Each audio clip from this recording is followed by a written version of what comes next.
Women have the power to transform this world. We can end crime and violence if we all agree to do one thing: share.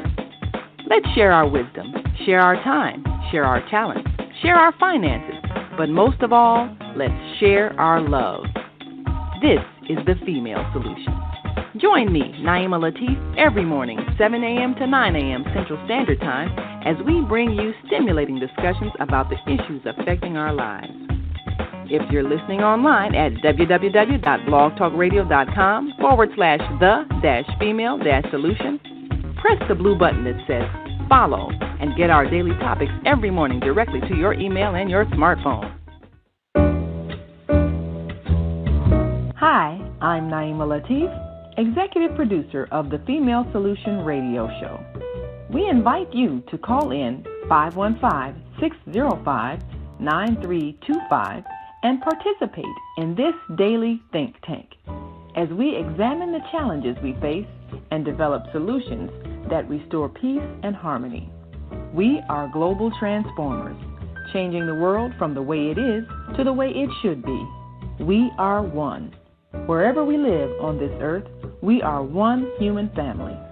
On behalf of our team of radio hosts, I'd like to extend a greeting to all the members of our family, whenever and wherever you may be listening around the world. To our family in China, Ni Hao. In India, Namaste. In Japan, Konnichiwa. In Korea, Annyeonghaseyo. In Russia, Здравствуйте. In Germany, Guten Tag. In Poland, Dzień dobry. In France, Bonjour. In Spain, Hola. In Italy, Ciao. In Egypt, Ahlan wa sahlan. In Ghana, Akwaba. In Nigeria, Peleo. In South Africa, Sawubona. In Senegal, Nangadef. In Kenya, Jambo. In Israel, Shalom.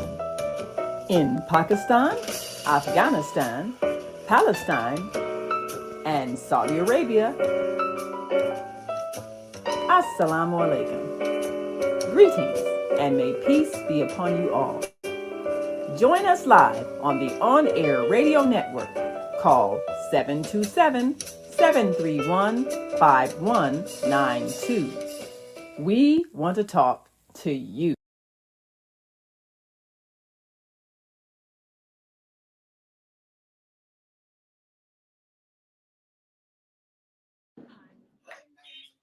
And if you're watching this, that means you're one of the 4.6 billion people from around the world who are using an electronic device to talk to people. In these times, people are using the internet to talk to everybody. Friends, neighbors, family members, co-workers. Hello. People are on their cell phones and computers all day long. Now, if you're in business, that is great news. That means you can sell your products and services all day long and never have to leave your home. All you need is a media connection, somebody to connect you to an audience. And that's why I'm talking to you today. We produce programs, and our audience members are people who shop. They buy clothes, food, beauty supplies. So if that doesn't work, I'll call in. Home repair, transportation services, child care services, whatever you're selling, they need to buy. We're your media connection. Just follow this link, and tomorrow you can sit back and relax at home while your business is making you money.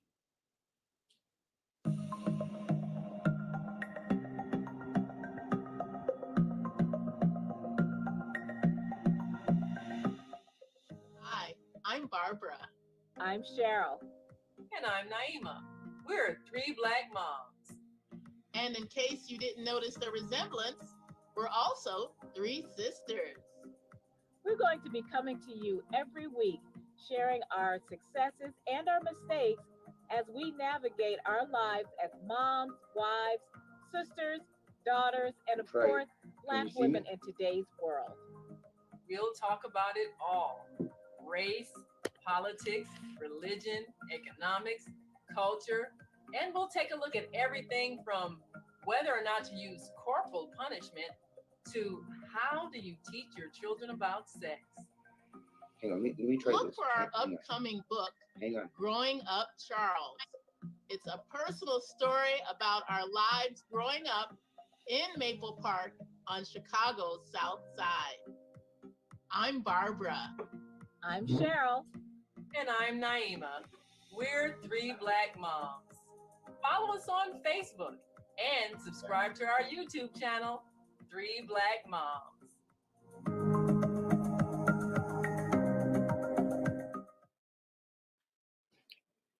Well, all right.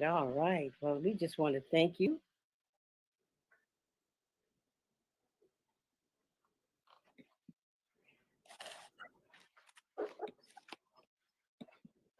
All right, we want to thank you so very much. Welcome each and every one of you here to Saturday's show. We are so excited. We have two amazing gifts today. Yes, indeed.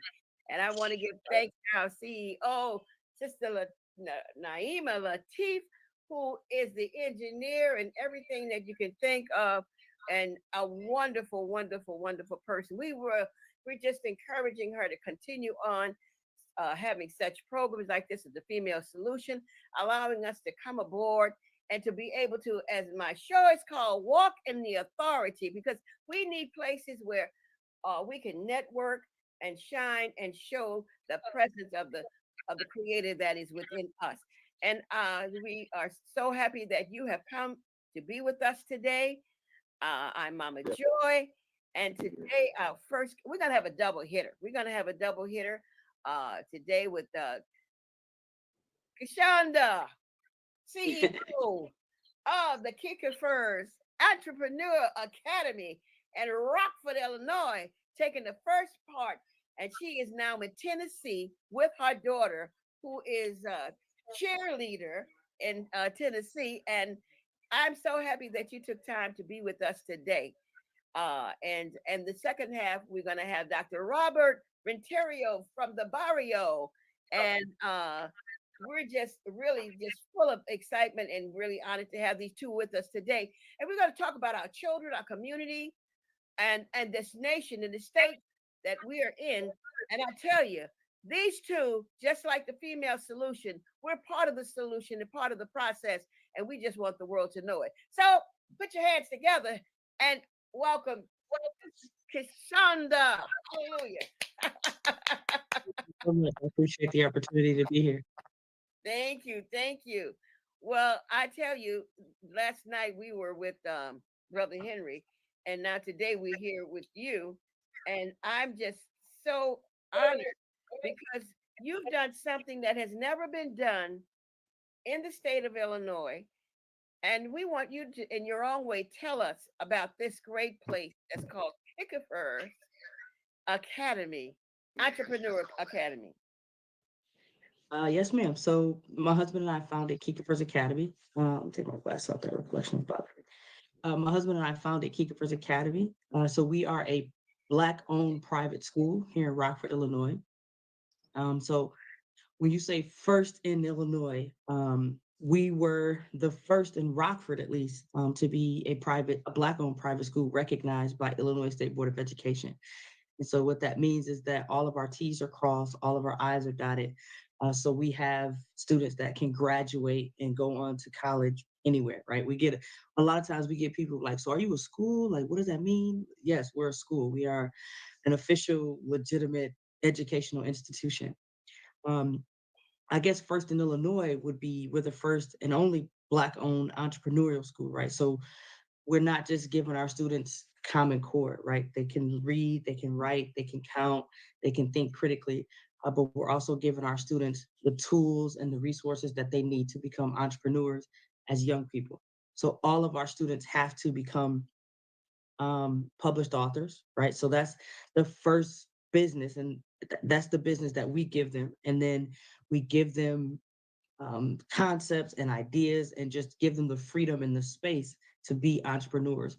And so they all have to publish a book every year, and they all have to become entrepreneurs. They all have to start a business, open a business, and make money from that business. So not just the concept or the theory of being a business owner, but actually going out, selling a product, providing a service, and generating income, or as we know, revenue from that business.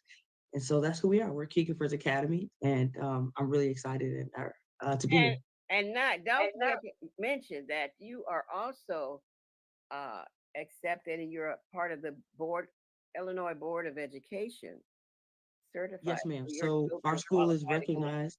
Hmm. Absolutely. So our school is recognized with Illinois State Board of Education. So we graduate students. We had our first high school graduate last June, uh, and then our second graduation is coming up this year. So we're really excited for our next high school graduate, and we're excited to keep graduating those high school students, and to keep producing these young entrepreneurs and sending them out into the world to go be the best person that they can be.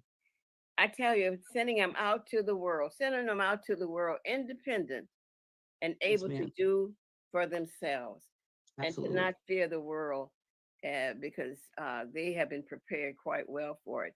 Can you give us a just a little tap of because we are waiting and that's just the idea. We're going to first concentrate on the vision and how you came about creating this kind of a school Mhm. because you and your spouse, you all have been business partners for some time. So how did Yes, you ma'am. get into in that school? How did this come about? Um, so my husband and I wanted to find a better, I guess, education for our own daughter. And so we were already kind of in the mindset and in the space of just finding an alternative education for our own child. And I had a conversation with someone in my area, and she shared with me a curriculum that she was using. And when I went and I did a little research and I looked into the particular curriculum, I found that one, it's a curriculum that would work for my own child. So my husband and I homeschooled our daughter until she was about 6, and then we put her in private school. So we had to put her in private school. She had to start at kindergarten, but she was ready for second grade by the time we put her in private school. But because of schedules and work and all that, we had to put her in school. We couldn't continue to homeschool. So I knew that from homeschooling my daughter from 0 to 6, I knew that you when you're teaching children, like, you start off with the alphabet, the numbers and the colors, right? We all that kind of pre-K stuff, like all of us can do that, right? But when they get to a certain point, right, what does your second grader do in math? What should a second grader be learning in math? What should a third grader be doing in science? What should a fifth grader be doing in social studies? That information I didn't know, which was part of the reason we also put her in private school, because I needed to be able to say that I'm giving her the best education. I'm providing her everything that she needs as she continues to grow. Mm. So when I found this curriculum, I found that this curriculum took out the guesswork for me, as an educator, right, with my own child. So I don't have to know what she should be doing in third grade math, or what she should be doing in fifth grade science, or what she should be doing in eighth grade English. I don't have to know that information, right? So we bought into the curriculum, and at the same time, my husband and I had kind of been in conversation and just talking about just having a school in our city, right? Because the education and the institutions in our city in Rockford are so bad, right? Especially and specifically for Black children, but it's just bad, period. But especially for Black children, right? So, as we say, if everybody else has a common code, if the education is a common code for everybody else, for Black children in Rockford, it's like pneumonia, right? It's really bad. And so my husband and I are very community oriented, right? So we didn't just want to keep this awesome curriculum to ourselves. We didn't just want to have our own daughter in this bubble and we continue to build her and grow her. We wanted to share this opportunity with as many young Black children as we could in our area, because they all could benefit from it. And the only way to do that was to start a school. So, I mean, the biggest obstacle or hump to overcome as a school is to find a curriculum that you're going to utilize. Once we found the curriculum, I mean, that was the uphill battle. From there, it's just been downhill, right? So we found a curriculum and we decided to start a school in June of 2019. And in September of 2019, the doors open. Wow, what a story! So You know what? As you were talking, that's why I love talking with you because I can follow you so easily in terms of looking at life and Yes, looking ma'am. at the process of organic growing. And Yes, ma'am. it seems, and I think that's something that most mothers, if you want to do that, you can, that can be done. Mm, And you remind me so much of when I started with my community. And I started mm, out with the idea of protecting my children. And I said, I don't okay. know these people. And so what do I do? Form a block club. It wasn't about a Right. block club just for the block people, but it was spirit of given to me to start something to protect my children Yes. and in the process educating them. And that's how I grew. And when I heard you say that, I said, wait a minute, that is really unique. And when you think about it, that first education had to come from somebody. It did. And all you needed was to have a frame or a structure by which to gauge where you were with your daughter in compliance with the educational institution. Exactly. You just needed And that chart to see where you exactly. are on point with what they're asking of our children. And then you Exactly. find yourself putting your daughter in kindergarten on the second grade level. Yes, ma'am. So once we found the curriculum, and we decided to start a school, of course, my husband and I were already entrepreneurs at that point, right? So we had already opened a beauty supply store. We were in the retail business, and as an entrepreneur, even a school is a business, right? And so we kind of had to look at it from a business standpoint. Once we found the curriculum, okay, now we have to put on our business hat and how do we run this business? And we wanted to find ways to set our business apart from other businesses, right? So what makes this private school different from any other private school, right? Because people have to pay for private school. So what's going to make someone pay for private school? Well, in our community, it's the only Black-owned private school that's recognized by Illinois State Board of Education. But in our community, that's not enough. It's not enough to just be a Black-owned institution. So what can we do? What can we provide our students with that's going to set us apart from really anybody else in the country? I've never heard of an institution on this level. I've heard people talk about, oh, they want to buy into something to teach a cohort for a semester, but we're talking about immersing young people as young as 3 and 4 years old in the idea of being entrepreneurs. Like it being an entrepreneur is part of our fabric, right? You can't be a part of Kikifer Academy as a student or as an adult and not be woven into the fabric of being an entrepreneur. And so that's one of the things that set us apart from other institutions. And the other thing that set us apart is that we want our students to become published authors, right? So at the time, my husband had just, we had started a publishing company and he had just published his first book. And um, we are like, man, this process to publish a book, it was difficult. It was hard. But now that I know how to do it, now I can help teach somebody else how to do it. So why not start to teach our children how to publish books and then make them published authors? So in the beginning, we found a curriculum and then we just started to build on that, right? So we have a curriculum.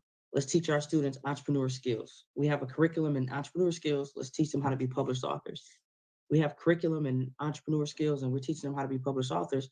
Now let's help deal with their what do you call it that a lot? I guess their mentality, right? Their mental, right? So we're not just in the business of giving your children common core, but we're in the business of educating the whole child, right? Because we saw from COVID-19 that Mm. COVID-19 had a severe negative impact on our educational system across the country. So coming out of COVID-19, how do we deal with that? For our students who came to us out of COVID-19 that were first graders, this was their first time entering school. So yes, they had the capacity to read and count and learn as a first grader, but they didn't have the social skills that you would want them to have coming into first grade because they missed it because they spent the pandemic doing this, right? They spent Absolutely. kindergarten on camera, Observation, and we right. know that that just doesn't work. Like this does not work for a 5-year-old. This doesn't work for any child, but it definitely does not work for a kindergarten student. So And our students who were second and third grade, who spent the year in school, and then they had to leave school because of the pandemic and spend a year and a half on camera, they came back into school.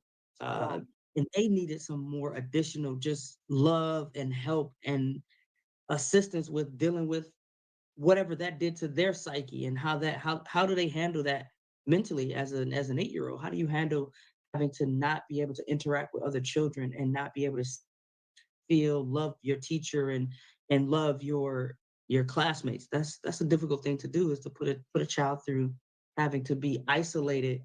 Like, that's where they get social interaction from, and to be isolated from that and have to do that over a camera was really tough on all of our children.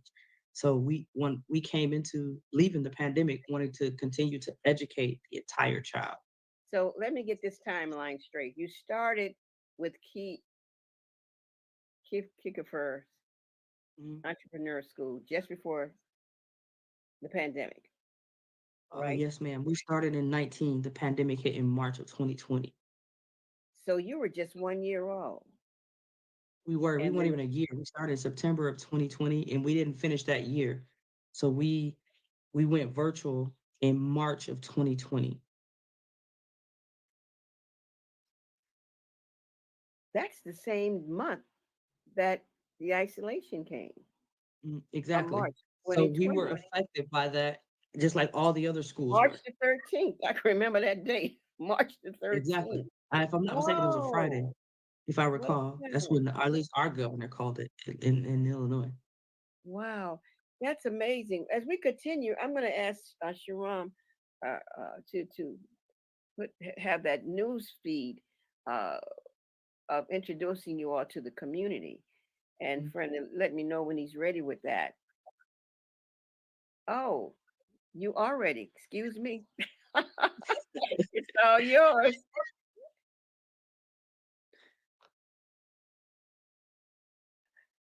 We can't hear it. It's not doing anything yet. I don't think it's playing yet. It's not playing yet. You can play it now. But you know what? Oh, Naima. Okay. All righty. So what I'll do is, well, we'll just continue the conversation while I get Naima to put it on there for us. This is really amazing. A local academy is aspiring kids to dream big and helping them by giving the tools to create future success. Ari Bruckman joins us now. Ari, you joined the owners on a tour of the new location, right? Alexis, Kikifer's Entrepreneurial Academy owners believe this school will help create a bright future for boys and girls in Rockford. Being the only and the first Black-owned private school on the west side of Rockford that's recognized by the Illinois State Board of Education. The Kikifer Entrepreneurial Academy held the celebration at their new home on Taylor Street in Rockford. The academy is located in a new building that's estimated to be over $1 million. Co-owner Henry McDavid tells me accomplishing this is part of a larger plan. Can you just imagine what it would look like when the dope dealer comes to the young child in the street with the offer of doing something illegal, and the child says, I don't need your money, I got my own business. I got my own book, I'm on tour. That is the goal that we are shooting for, is to reroute the community. The academy is a private school for students K through 12. Every student is required to start a small business that generates revenue and publish a minimum of 1 book a year. 11-year-old Samaya McDavid is publishing her first book. My book is about a detective named Detective Maya, and she's searching for a missing book, but it's a special book because the text is written in gold and diamonds. As a result of creating an environment focused on entrepreneurship, Henry says the academy expects to produce their first 6-figure earner in the next year. You gotta shoot for the sky, you gotta dream big. One of the things we have our students do is watch other 13-year-old millionaires to see this is how it looks and this is what you can become if you stay on this path. For a link to enroll your son or daughter, find this article on mystateline.com. Alexis? All right. Congratulations. Thank you. Congratulations. Just looking at that right now, tell me what are your feelings in being here today? That was 3 years ago, almost, maybe almost 4 years ago. I, like that footage is blowing my mind because I kind of remember that, but wow, that was 3 years ago. And it's interesting that he said we want to produce our first six-figure earner. We had a young man, we had our first high school graduate. I want to say he made about $20,000 in about 3 months. So we had a guest speaker come in that was talking about, so I believe something with Bitcoin. I don't quote me, but we had a guest speaker that came in and talked to our students about their entrepreneur endeavors and what they're doing on their journey, and brought their expertise as an entrepreneur to our students. And then one of our students gravitated to that and utilized it to make money for himself. He didn't make six figures, but he made somewhere between $20,000 and $25,000 in about 3 months. So that was an awesome, awesome thing to see, is having a young man that took something that he learned at our school and be able to utilize it in real time and make um, money from it, right? And he had receipts, right? For those of us that's on Facebook with Cat Williams, he had receipts. So we knew that he made this money that he said that he made. So that was an awesome experience to have with that young man. Well, honey, I just feel like if I had room, I would just start dancing for you right now. I feel because with our program here, it's the Female Solution, having a couple together, a Black couple together, who was a father and a mother, actually trusting and having that kind of faith to walk out on without a path, without a trail, without anything, trusting that you were doing it. And now you had the news, news, and now you're in Tennessee with your daughter, because you're still nurturing her and those Absolutely. things that she enjoy. So your mama in two different spots. Your mama at the school and your mama at home. And Yeah. for some reason you're able to put all that together. That is quite a job, because now you're supporting your daughter in Tennessee. She loves to cheerlead. Well, that may not She be your does. thing, but you're there being a mama saying, "Hey, go for it." And tell me, that requires quite a bit of.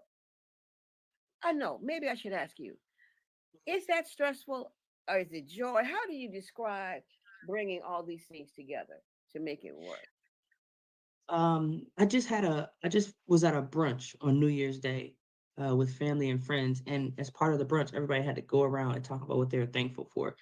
And one of the things that I talked about that I was thankful for was the opportunity to teach and be an educator at Kikifer's Academy, because I know that my daughter's brilliant, right? I already know this. And I was sharing with my husband that somebody else was sharing with me that I should start flexing on that, as they say. Like as a parent, I should be proud of how brilliant and how intelligent she is. But what's been so profound for me in the last 6 months to a year is seeing other people's children become and grow into the brilliance that I've been able to instill in my own child. So to be able to pull out that brilliance in somebody else's child who doesn't spend 24 hours a day with me, right? I'm not away in Tennessee on trips with their children, but there's something about what I'm able to pull out of children that brings out the absolute best in them in their academics, right? We're bringing out scholars in these children, and that's been an awesome experience to see, because my daughter is almost 3 grades ahead, right? She's supposed to be in 8th grade. She's almost a junior in high school, but to see somebody else's child who's now one becoming 2 grades ahead, and I only see them 8 hours a day. And sometimes I don't even see them every day, right? Because I may not be in school. But to see the brilliance come out of other people's children, I keep saying children, to be able to see the brilliance come out of other people's children, to be able That's to, the ancestors coming through you. That's all that is. yeah, other people's children, right? Or chilling. They'll say chilling. It's All these chilling. chilling around me. All these children around here. All these children, I'm able to see the brilliance come out of them, the academic scholars and the academic giants, to be able to help cultivate that in other people's children has been really profound for me. So it is like being a mother at school and a mother at home, because the same way, the same skills and the same drive and the same ambition and the same way I push my own daughter, it doesn't change at school, right? So if If my daughter is required to behave and be articulate and get good grades, then the children at the school are required to behave and be articulate and get good grades.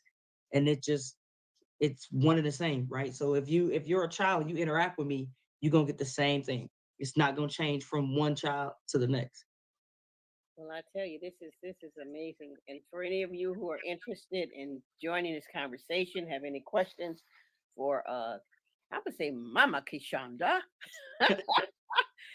and as she looks upon her children in the school and her children at home and see herself raising giants, I want to let you know that you can't raise what you're not.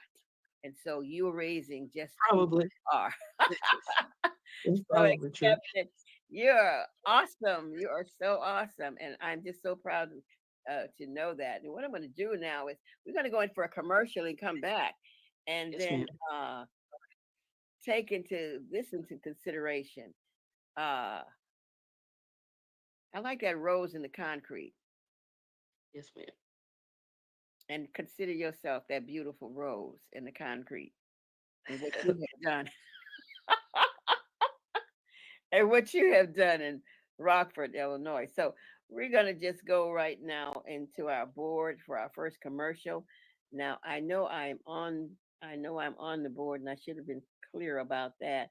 But let me see if I can get to the. God sent the monthly sun bill Thank today. you. This sunlight is really expensive, especially during this season. I'll probably have to work overtime to pay it. Well, you better pay it on time. We don't want the sun to go out and we're sitting up here all day in the dark. Wouldn't it be terrible if God charged us for sunlight? Well, thank God, the light and heat from the sun is free. So why are we paying such high bills for the energy we use in our home? Because we don't know how to use solar energy, the free energy from the sun. You can convert your regular home to a solar energy home and save tremendously on your electric bill. Take a look at your electric bill. Wouldn't you like to reduce or possibly even eliminate that cost altogether? Let one of our solar consultants show you how. Call today, 312-849-3456, and schedule a free consultation. That's 312-849-3456.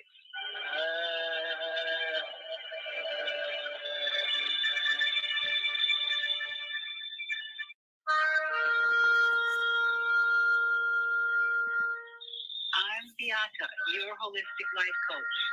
These days, it's more important than ever to work on your physical, mental, emotional, and spiritual health. Are you consciously breathing deeply in stressful moments? Do you have a plan or daily routine to maintain balance in your awesome body?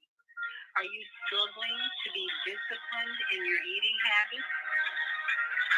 When you partner with me, I'll help you develop a personalized health plan that works for your particular lifestyle. You can find out more about me at yourholisticlifecoach.com, where you can also review my 3-step protocol to guide you to abundant health.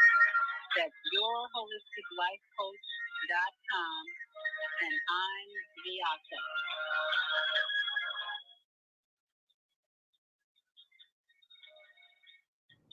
Hi, I'm Naima Latif, and if you're watching this, that means you're one of the 4.6 billion people from around the world who are using an electronic device to talk to people.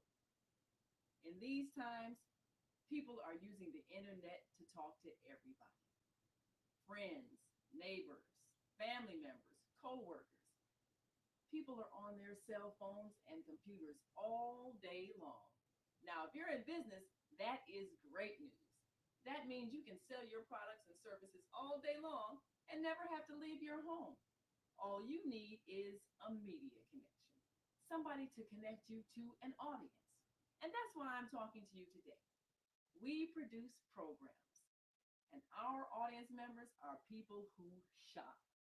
They buy clothes, food, beauty supplies, cleaning supplies, home repair, transportation services, childcare services. Whatever you're selling, they need to buy it. We're your media connection.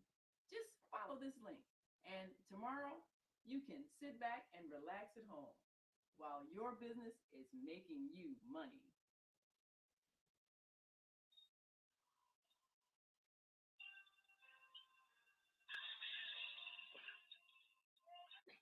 Well, welcome back. Welcome back. This is Mama Joy here on the Female Solution.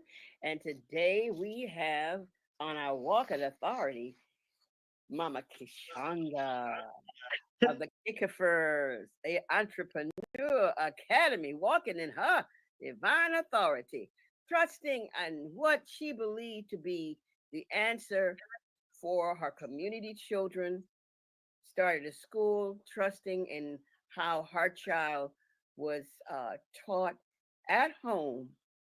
And she said, I just can't keep this to myself. I just love it. I just love it. So, I'm going to take this because I'm looking at how you dress. And I think, you're that kind of mom that when you know yourself, you know who you are. You're going to be who you are and be comfortable with you. And so when I first saw you and I started looking at you, and when you were describing what you did in Rockford, and the sad story about that Rockford situation is because I understand it's the third lowest in the country. It's bad. For education, and that is really bad. And I was on a program yesterday evening with Peter. Your husband was a part of that yesterday. And I didn't even know that this was back to back. So this was a surprise to me. But one of the gentlemen said that in Baltimore, to just show you that the situation that you have there and in Rockford is not an isolated situation. Baltimore, the city of Baltimore, when they took their test, they could not find not one student on grade level in the whole city of Baltimore, Maryland. One student or one Black student? No, just one student. It's not a situation anymore whereas it's the Black student anymore or the brown student. Because when you understand that you in universal order, it takes time for things to come around. But when you mistreat one and you keep mistreating and you keep injustices and all these other kinds of things just going on and want it all for yourself, you find that what you have been putting on someone else is coming in back of you and taking on your offspring. So now Baltimore cannot even boast one student who is on grade level. Wow. That's really bad. Oh, is it? It said, I think it was Aretha Franklin would say, rescue me. But I'm putting it in sort of light because I want to be as true to you and interviewing you as I see you as you are. And when you were describing me for what you were doing, all I saw was Tupac and his poem, Rose in the Concrete. And for those of you who are not familiar with it, just give me an opportunity. I'm going to read it for you. Oh, I don't know. I had it written down here. It's not here. Oh, golly. Let me see if I can put it up on my phone. The Rose in the Concrete. I was asking Sharon to do this for me, but just 1 second. The Rose in the Concrete by Tupac. And his poem goes like this. You plant something in the concrete. You know what I mean. If it grow and if the rose petal got all kinds of scratches and marks, you're going to say, damn, look at all the scratches and marks on the rose that grew from concrete. You're going to be like that? A rose grew from the concrete? Same thing with me. Y'all mean? I grew out of all of this. Instead of saying, damn, he did this, just be like, damn, he grew out of that. He came out of that. That's what they should say. You know what I mean? All the trouble to survive and good out and get out of the dirty and the nasty. You know what I mean? Unbelievable lifestyle they gave me. I'm just to make something. And when no one ever cared, the rose that grew from concrete, keeping all the dreams, proving nature's law wrong. It learned how to walk without having feet. It came from the concrete. I'm just giving a portion. Yeah, I'm following as you read it.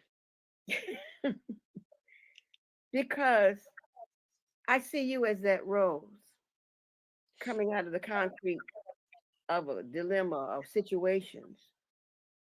I see you coming out with scars that are not even evident. And some of them are deep, but they'll never be seen unless you speak on it, because that's part of the struggle. You had a dream, and what you're doing is seeing others, but the potentials of being that rose coming out that concrete. Yes, ma'am. Each one of those children, Mother Keishonda, Yes, ma'am. I see you been multiplying, and that is what we're doing. We're not baby kids that don't die. No.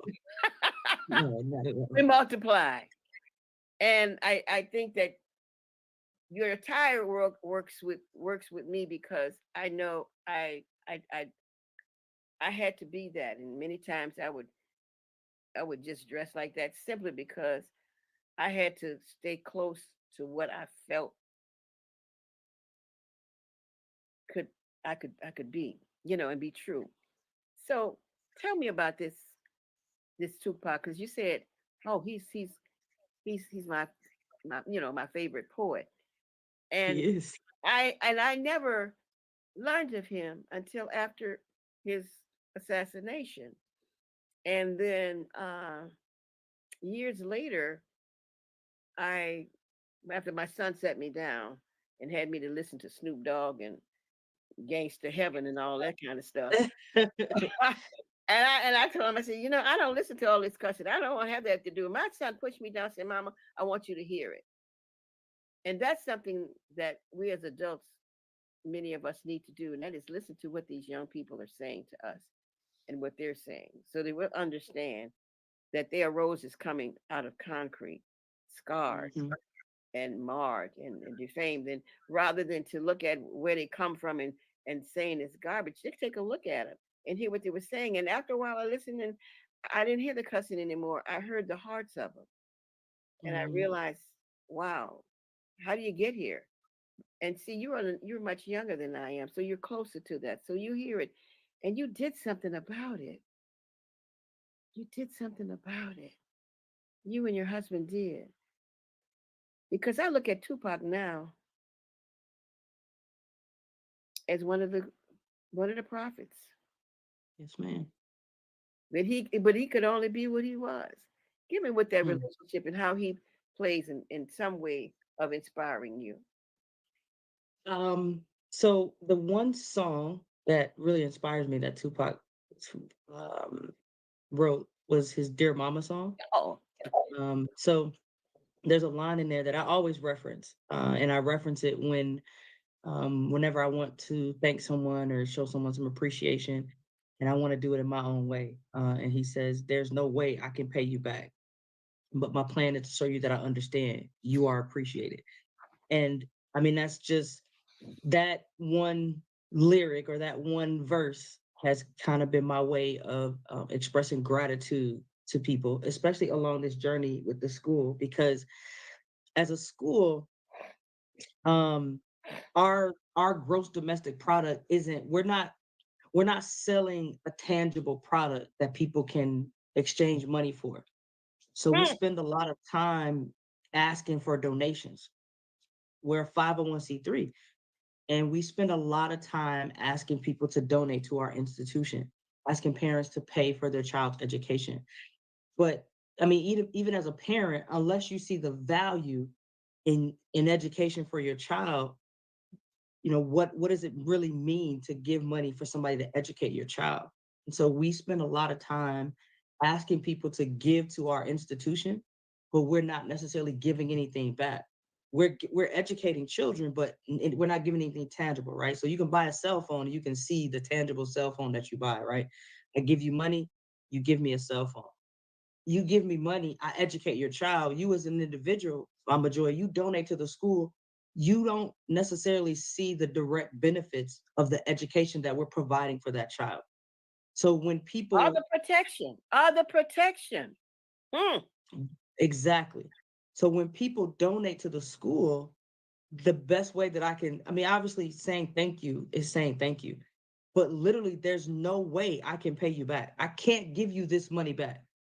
But my plan is to show you that I understand, right? I understand why you donated. You are appreciated. And that's when I talk about Tupac being my favorite poet, that is my favorite line. When he said that, I mean, that's been with me my entire life. And it carries over into our school. And when people make a donation to our school, and when people pour into our children, even if it's not a financial donation, if you pour into our school with your time, with your love, with your energy, there's no way I can pay you back.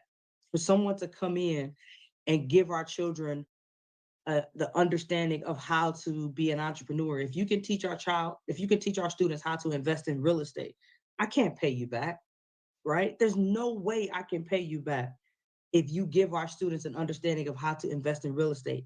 So when they understand at 10 years old and 11 years old and 12 years old, and by the time they're 18, 19, 20, they have this deep, profound understanding of investing in real estate. That's a skill that I can't give them. But if you come and pour that into our children, there's no way, literally, I can't pay you back for that. But I understand and appreciate what you're pouring into our children.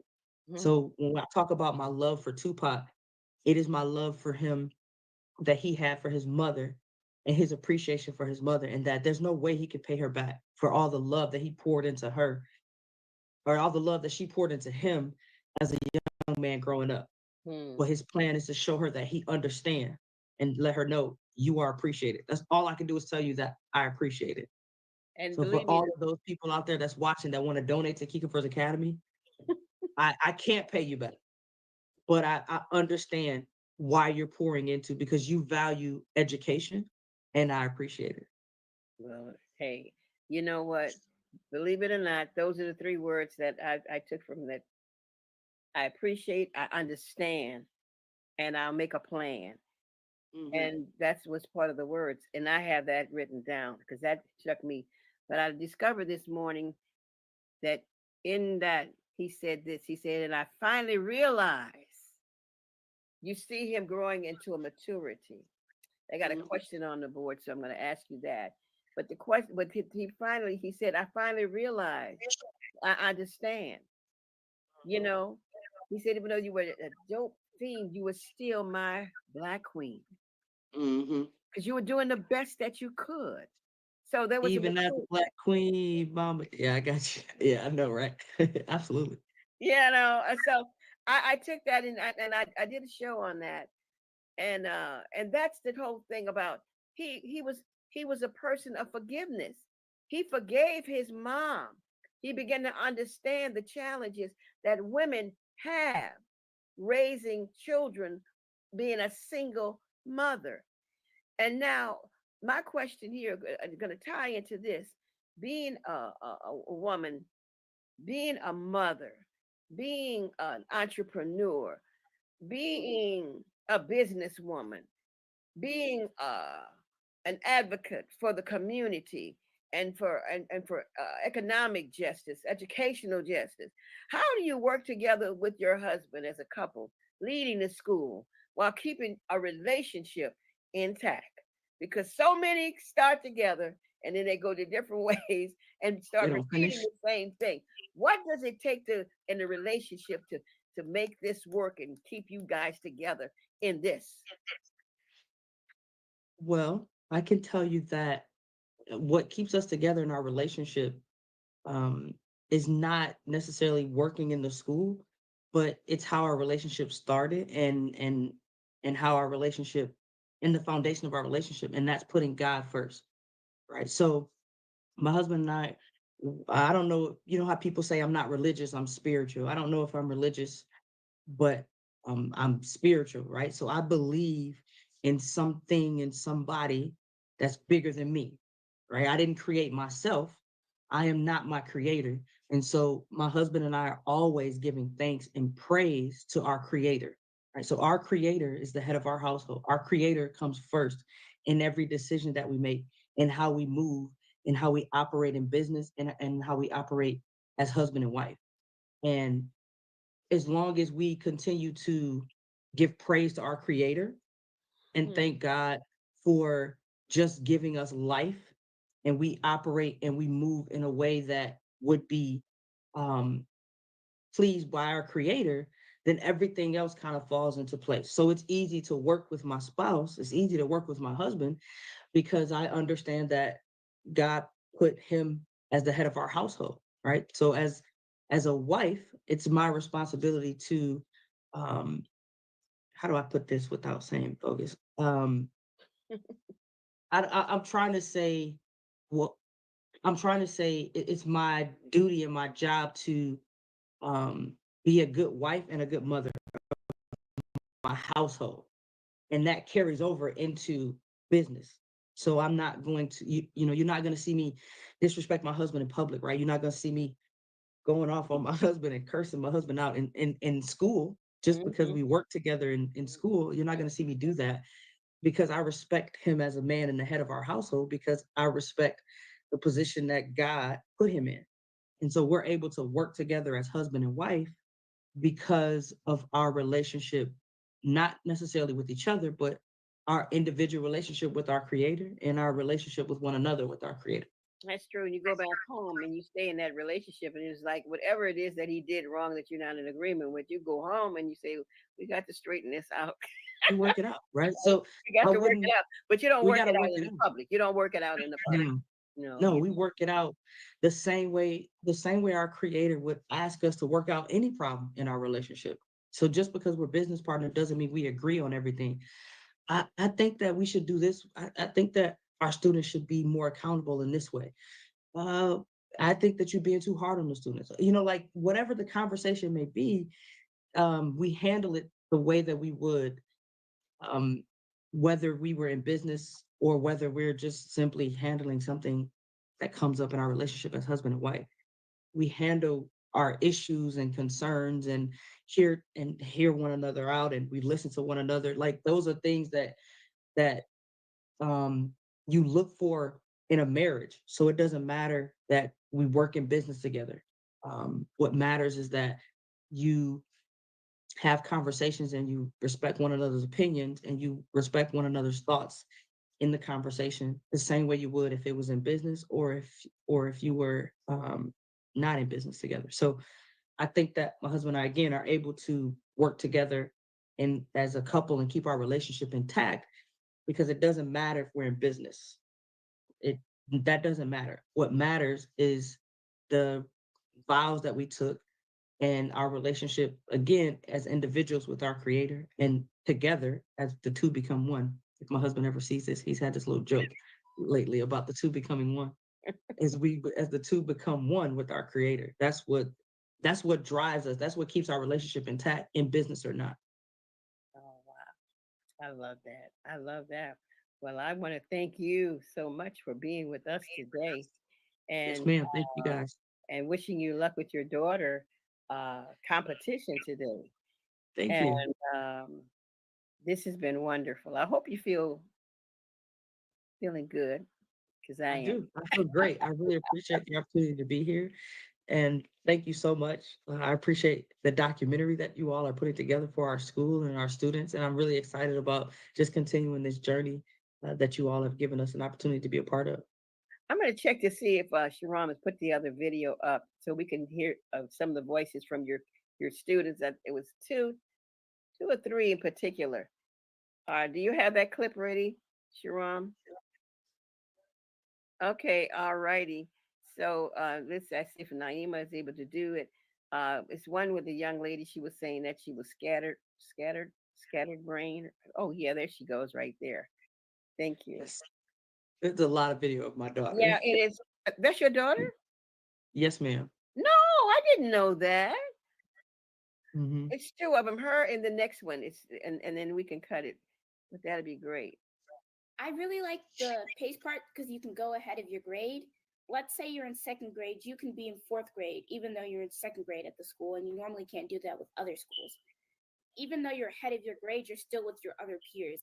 Paying attention is my biggest roadblock. When I was writing my first book, I wasn't interested in it. It didn't give me that drive to want to write it. It took me a minute, and I had to talk to my friends before I actually wrote the book because they had to give me that reason to write it. If I don't have a fun enough reason, I'm not gonna do it. That's why I can't work at a 9 to 5 because I'm gonna get fired the first day. To be honest, if I work at Starbucks, I'm probably gonna be the type of person to use the whipped cream and just inside of my mouth.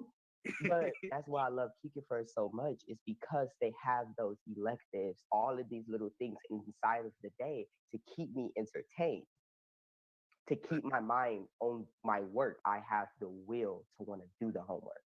I have ADHD. It's hard for me to focus, but they never helped. They say they was gonna help me. They say they was gonna give me extra steps to help me out, make sure I focus, but it never happened. You're not gonna make it anywhere if someone's not there to help you.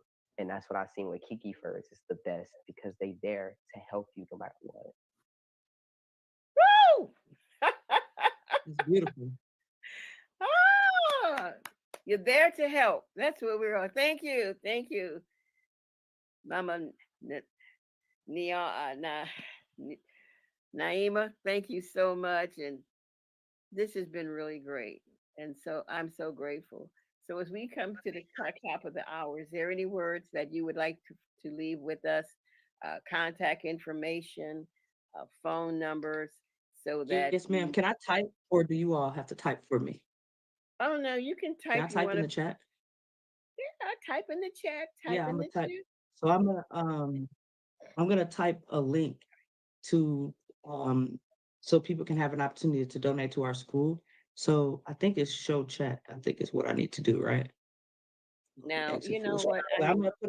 I'm gonna put a link in our chat, and if you guys could just share it with everybody, that's our adopt a student link. So this link is where you can go to donate to our school and adopt a student. And what's beautiful about our adopt a student program is that we said that all of our students have to become published authors, and all of our students are becoming entrepreneurs. So you can go to our website, you can adopt a student. We'll give you an opportunity to be able to stay in contact with that student and see what they're doing, see how that student is growing in their academics. You'll be able to publish that student's books. So you'll be able to kind of keep an eye on the student that you adopt. So for all of you watchers and visitors out there, please go to adoptastudent.kea.org and adopt a student at kea.org. And for those of you that, even if you don't donate, if it's on your heart and on your mind, there's no way I can pay you back. But my plan is to show you that I understand, continuing to educate these babies, and we appreciate you. Thank you. It's not a personal thing, but you are paying the nation back. You are supplying all the roses, the beautiful people that this country needs, our community needs to improve it. This is what we need. This bringing us back to a healthy state of mind. Well, Yes, in a healthy state, because this was not even available for me when I was a child. So I thank you. You're already on the road to giving one of the best gifts ever, and that is the education and children who are at risk, and giving them a chance to tap into those divine gifts of power that they have and emancipate, set them free so that we can be a better people. Thank you. Thank you So much. Thank you for having me. All right, we're going to go to our commercials now, and then when we come back, you will see and hear Dr. Robert Renteria from the Barrio. Okay, and he has a curriculum of faith as well as academics, and who knows, we might be able to hook you two together. to keep this Sounds like a ball plan. rolling and increasing it. So take care, walk in your authority. God bless you, and hope to talk with you again very soon. Thank Keishonda. you. So now we'll go to our commercials now here on the Female Solution. Please let your comments come in. If you need the number, 515-605-9325 or 727-3, let's see, 731-5192. 727-731-5192 or 515-605-9325.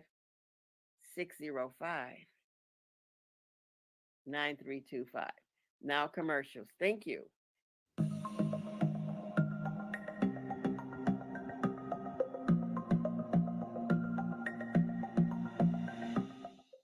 Hi, I'm Barbara. I'm Cheryl. And I'm Naima. We're three Black moms. And in case you didn't notice the resemblance, we're also three sisters. We're going to be coming to you every week, sharing our successes and our mistakes as we navigate our lives as moms, wives, sisters, daughters, and of course, Black women in today's world. We'll talk about it all: race, politics, religion, economics, culture, and we'll take a look at everything from whether or not to use corporal punishment to how do you teach your children about sex. Look for our upcoming book, Growing Up Charles. It's a personal story about our lives growing up in Maple Park on Chicago's South Side. I'm Barbara. I'm Cheryl. And I'm Naima. We're three Black moms. Follow us on Facebook and subscribe to our YouTube channel, Three Black Moms.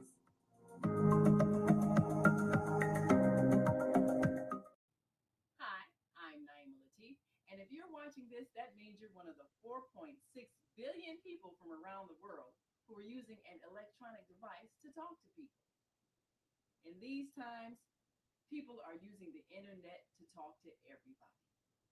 Friends, neighbors, family members, co-workers. People are on their cell phones and computers all day long. Now, if you're in business, that is great news. That means you can sell your products and services all day long and never have to leave your home. All you need is a media connection, somebody to connect you to an audience. And that's why I'm talking to you today.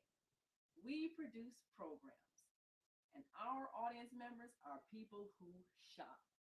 They buy clothes, food, beauty supplies, cleaning supplies, home repair, transportation services, childcare services. Whatever you're selling, they need to buy it.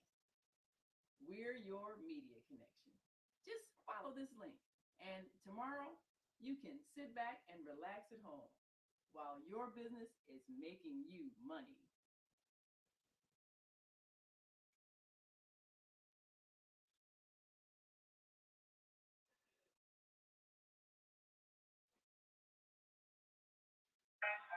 Unmuted. Have you ever dreamed of going to exotic places, meeting fascinating people, enjoying uplifting music, and spending nights in a luxurious hotel? Do you look forward to a relaxing vacation where you can walk along the beach or sit in a quiet park and enjoy the sunset or sunrise? Whether you're flying around the world or driving across the country, we will share travel tips that will help you stay safe while you enjoy the journey. Join me every third Saturday of the month, 12 noon to 2 p.m. Central Standard Time, and move around with Deborah here on the Female Solution Show. Call in and comment 515-60.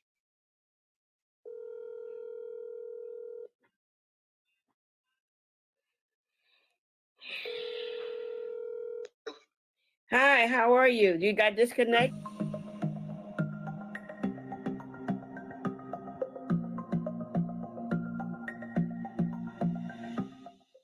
Hi, I'm Barbara. I'm Cheryl. And I'm Naima. We're three Black moms. And in case you didn't notice the resemblance, we're also three sisters.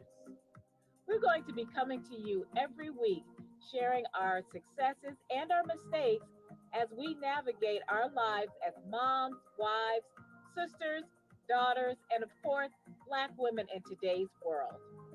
We'll talk about it all: race, politics, religion, economics, culture, and we'll take a look at everything from whether or not to use corporal punishment to how do you teach your children about sex. Look for our upcoming book, Growing Up Charles. It's a personal story about our lives growing up in Maple Park on Chicago's South Side. I'm Barbara. I'm Cheryl. And I'm Naima. We're three Black moms. Follow us on Facebook and subscribe to our YouTube channel, Three Black Moms.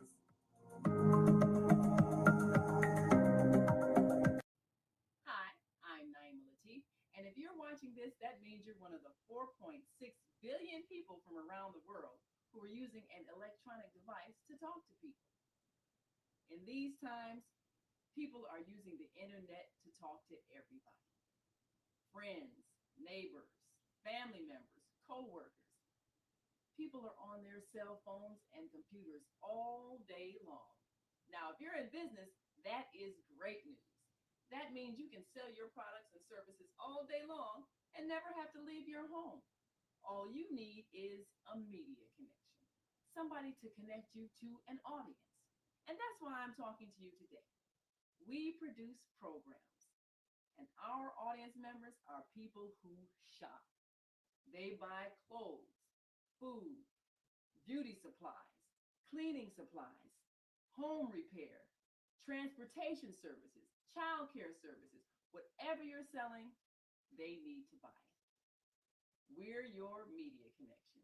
Just follow this link, and tomorrow you can sit back and relax at home while your business is making you money.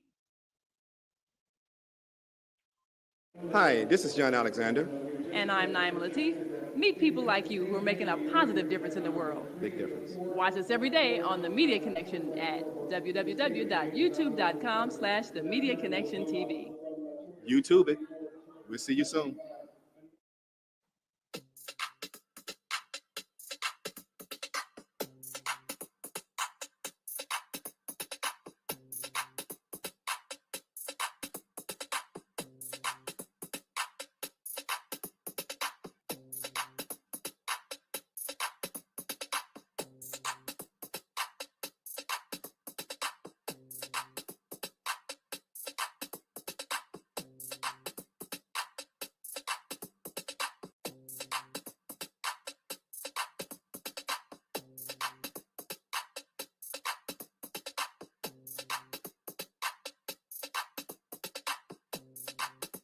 I'm hoping that this will.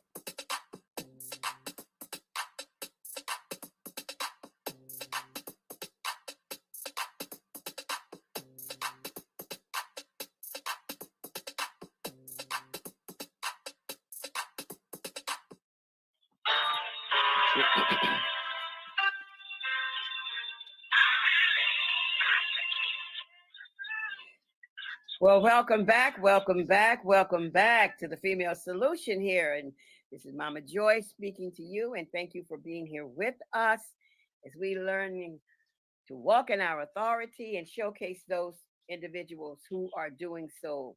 And so, you know, our first half was with Mama Keishonda. And so that was a really great episode. And again, we're going to continue focusing on our children, education, and what it is that we can do to make this world better. And so I want to introduce to you right now Dr. Robert Renteria, from the Barrio to the Boardroom. Good afternoon. Now, we're not able to get a visual. Thank you so very much. We're not able to get a visual because he's here in Illinois. We had a snowstorm, so we weren't able to get this StreamYard on. So we're so very thankful that we were able to use some part of the technology. So we're hoping that you will be able to hear him. Dr. Robert Renteria. I could be trying to get all of these things together. Is an amazing gentleman who is based. He's written this book, and again, he's written a book that is about his life. And there's a correlation, and it wasn't planned to be this way, but he's written a book and he honors himself as, because of his experiences in life, as a chosen one. He's went through many trials, many life threatening and ways that his life could have been taken, but he's been spared because he feels, and I believe he's been chosen, as we all are, for this day and time, to be able to bring what he calls a climate of calm. In spite of all the things that's going on around us and the violence, this young man here has written this book, which you see, Robert Renteria, and it's told to him by Corey. It's told to Corey Michael Blake. And he's going to speak to us about his experience and what he's proposing to do and what we can do to bring about this climate of calm, which we all are in need of some peace at this day and time. And I'm grateful to him. And so I would like for Dr. Robert Renteria to come forth and to introduce himself to us and let us know of his mission. And believe it or not, even a curriculum that is so powerful based upon his book and his life experiences to be able to teach us a better way of life and a more peaceful way of life. Dr. Renteria, thank you so much for coming on today with us. Thank you, Mama Jeff, for having me today. Really, really happy that you invited me in.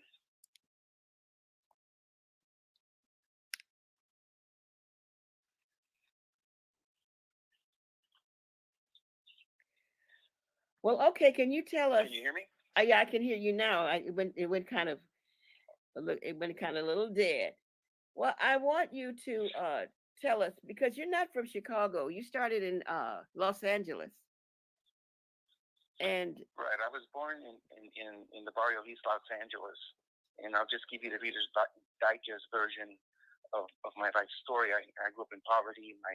My father was a heroin addict and alcoholic, and my mother had to work 2-3 jobs just to make sure that we did not become part of the system, because my father left when I was 3 years old, and the only legacy he left us was a pile of bills. There's a bunch of empty bottles of booze in the trash can. When I was 6, I had a terrible accident. I almost died. I had to go to school for the physically disabled and the mentally challenged, because I could not walk, talk, or read or write at that time. So after 3 years, I made a recovery. My mother remarries, and the nightmare starts all over again because she marries an abusive drunk. And he's beat up on me and also my mother, many times leaving her bloody and battered. And I'll come back to that a little bit later. So I was looking for love in all the wrong places, so I found another dysfunctional family called gangs. And I started running and gunning, stealing and dealing. I dropped out of school. My father, my biological father, dies when I'm 17 in a halfway house on Skid Row. He died homeless, heroin addict, and alcoholic. So what I decided to do was to resolve to make better life choices, because I was either going to end up dead or in prison doing 25 to life. I joined the military. And the military was the best decision of my life. It not only changed my life, but it saved my life. And not only made me a man, Mama Joy, but it made me a better man. And I learned a lot of things that the military taught me, like duty, honor, country. But it also taught me a word called character. Because character is not just doing what's right when somebody's watching you. It's doing the right thing when nobody's watching you. So after I honorably served our country as a non-commissioned officer for over 7 years, I thought I was ready to be a leader and a man. I went back home to Los Angeles after traveling all over the world. And then I ran into the same guys that were there when I left. Some of them got smoked and dusted in gang violence and drug violence, and others are doing hard time in the federal penitentiary doing 25 to life. And, they called me a punk and a sour because I wouldn't run with these guys anymore. So I had to leave again, and I came to Chicago in 1990 with $200 in a duffel bag. And all I could afford to eat back then was RV sandwiches, 5 for $5, if you remember those. and I got a job in the commercial laundry mat industry, selling laundry equipment to the coin-operated laundries. And I worked there for 5 years, and I got recruited. And I later became vice president of a publicly traded company on the New York Stock Exchange. So after I climbed the ladder of corporate America for 6 years, I started my own business. And after 3 years, my company became the number one distribution company in the United States. And I thought I had everything I wanted because as a child, I slept on a smelly mattress on a concrete floor in a musty basement, where at nighttime you hear the sounds of mouse traps popping. They had in a house on a pond. And I used to walk everywhere, ride a bike, or take a bus. I had a Mercedes-Benz. And I share that with you not to impress you, but to empower anyone listening, because I learned that the 2 greatest days in my life are the day you're born and the day you realize why you're born. And I was spiritually moved to write my first book because we have some serious problems. See, when our children have to learn how to dodge a bullet before they learn how to read, we have a problem. Wow. And there's children and teenagers and adults walking around lost in a culture of darkness, and I wanted to do something about it, Mama Joy. So at the top of my game, I pivoted, and I released my first book called From the Barrio to the Boardroom. And although that book has my name on it, Robert Renteria, it's not really the Robert Renteria story. And what I mean by that is that it's actually everybody's story. People that come from hard places make a lot of sacrifices, work hard. Real true. In the end, we do whatever we have to do legally to come out clean on the other side. So the book's about hope and dreams and guts and desire, and yes, you can if you believe.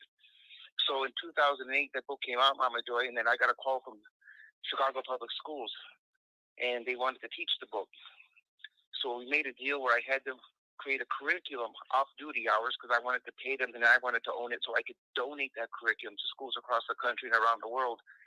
So after about a year and a half, the curriculum was crafted for middle schools and high school kids addressing critical thinking. Especially now in this time in Asia, what's going on with the schools, it's needed now more than ever, but we donate that curriculum. We send it electronically. So after the first year, and then having the curriculum that was created, I got a call from a group called RFB&D, Recording for the Blind and Dyslexic. And they wanted to turn my book into a CD to help kids that are visually impaired, have reading disabilities. And they launched it nationally, and it impacts over 236,000 kids around the United States. And all of this is happening within the first year and a half. And then kids are telling me they're reading my book to their parents, Latino kids. And I said, well, don't your parents read? They said they go read English. So we translated the book into Spanish, and then the churches got a hold of me. And the churches say, hey, we see the kids in the hood with your book, but we can't get them to church. We want to use your book as a hook to get kids into Bible study, to lead them to Christ, so our kids can see the promised land, I was told. So they created and crafted a faith-inspired curriculum around the book, a spiritual base. Yeah. And I own that one as well, and we donate that to the ministries. So we work with ministries across the country now in different parts of the world. So I'm working with kids and adults, but my focus was on kids, say middle school and up. And I wasn't getting to the elementary school kids because the book From the Barrio to the Boardroom, it's at a higher reading level than, say, the elementary school. So I had an idea to craft a graphic novel called Me Barrio. We brought the book to life. And when that book was born in 2011, that book became the #1 book in Latin America, Spain, and the United States of America addressing youth issues. It was the #1 book. What? And now, so now we're working with kids 3rd grade and people older than us. And I wanted to round it off, and I went back to the drawing board and we released an activity coloring book called Little Barrio. So now we have a class for pre-K, K1 and 2, Me Barrio's 3rd grade and up, and From the Barrio to the Boardroom is middle school, and all the way up, like I said, older than us. So the books are now, after 18 years, I self-funded in building this program, the curriculum, the books in English and Spanish in digital format, and then having to learn how to speak in public, starting off talking to 10 kids, picking their nose now to over 10,000 people in a stadium.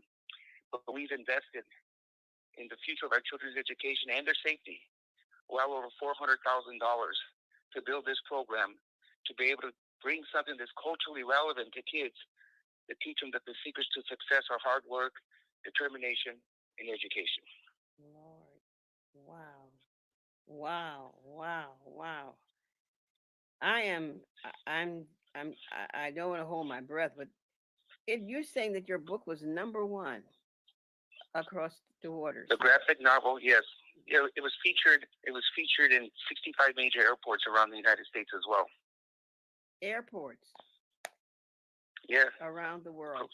I tell you, this is amazing, and you are having challenges right now, and I'm not only impressed, but I'm motivated because I'm looking in your books, sir, and your curriculum are being used in middle schools, high schools. I'll just read this: colleges, universities, probation, counselors, offices, social service, juvenile detention centers, jails, prisons, homeless shelters, battered women's shelters, substance abuse programs, churches, corporations, and a multiple of youth and after school programs.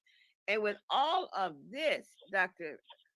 Renteria, it's so quiet. You have changed.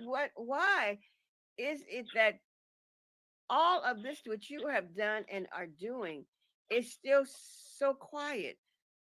This is something that more should know, and not only that, but be able to connect with all of these entities here that have been touched by your book, touched by your curriculum, and put them together so that we could just be one. I love this term you say, birth.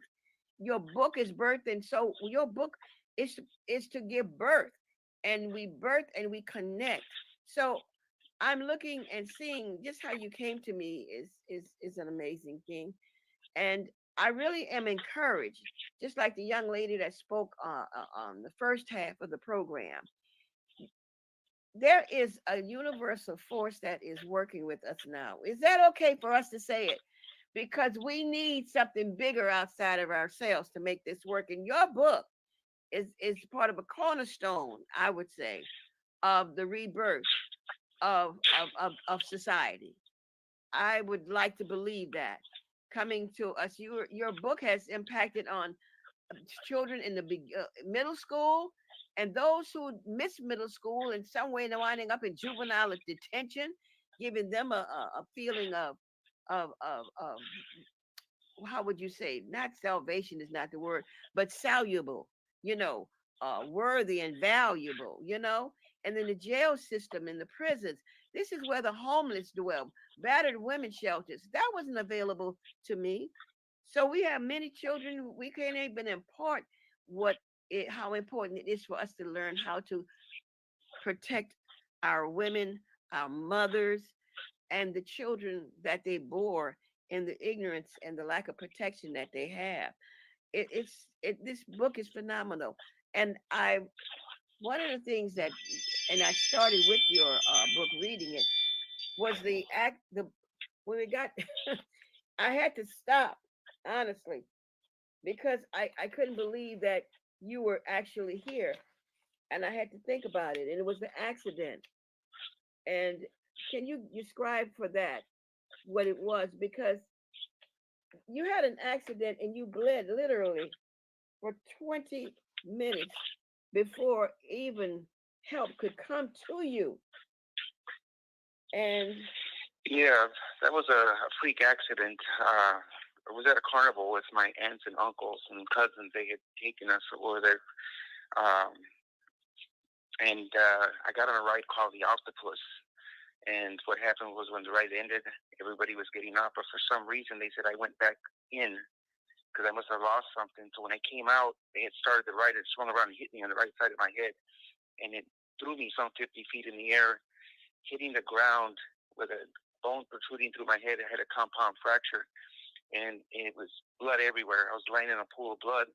And people were running and screaming and fainting. And it was pandemonium, basically, and it took approximately 20 minutes for the ambulance to get me and rush me to a hospital, which the first hospital was not equipped to take care of the damages that had been done, and they took me to a second hospital. And by chance of a miracle, there was a doctor there performing brain surgery on someone, and they rushed him in, and they had the surgery. I fell into a coma, and then when I came out of the coma, I remember looking up, and I was in a barrage of tubes and wires, but standing above me was my mother. And then she said at the time that, she knew God would not take away her only son. So she stayed with me the whole time praying to God. And so after being in the hospital for a few months, they sent me to a school for the physically disabled and mentally challenged to go through rehabilitation. But after 3 long years, I walked out of that school tall and strong and on my own. Yeah. And I remember as we're walking out, she said, my mother said to me, she goes, quitting's not an option for you. And I said, why is that? She goes, because you're Latinos, and Latinos don't quit no matter what, she told me.